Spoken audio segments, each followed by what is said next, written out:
nous avons été à Khartoum où nous avons signé l'accord dénommé l'accord de Khartoum. Mais on s'est rendu compte que aujourd'hui, cet accord a accouché d'une souris. On nous a chanté pendant 5 ans que notre armée est en train de monter en puissance. C'est vrai que l'effectif de l'armée a augmenté, mais on ne voit pas cette armée sur le terrain. Mais avant que je n'en vienne à une option militaire pour amener la sécurité, je privilégie d'abord le dialogue. J'estime que les Centrafricains doivent se parler. Nous ne nous parlons pas assez et c'est ce qui est à l'origine de toutes les incompréhensions qui sont là.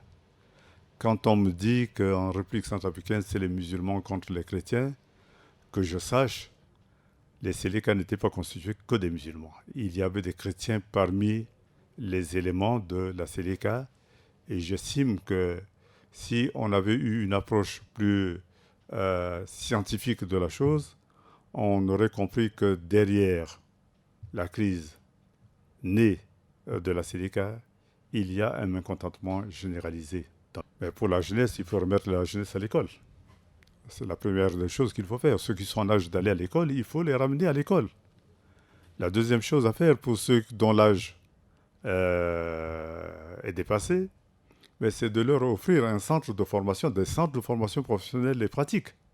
Parce que ce sont des jeunes qui ont besoin d'un métier et j'attends en tout cas leur donner un métier.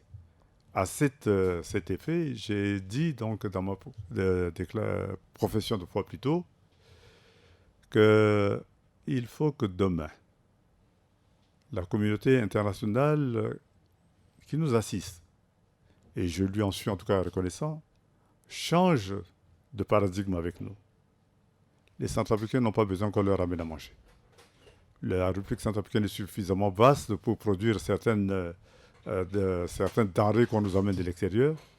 Il faudrait que la communauté internationale, avec l'État centrafricain, apprenne aux Centrafricains à pêcher par eux-mêmes le poisson qu'ils mangent.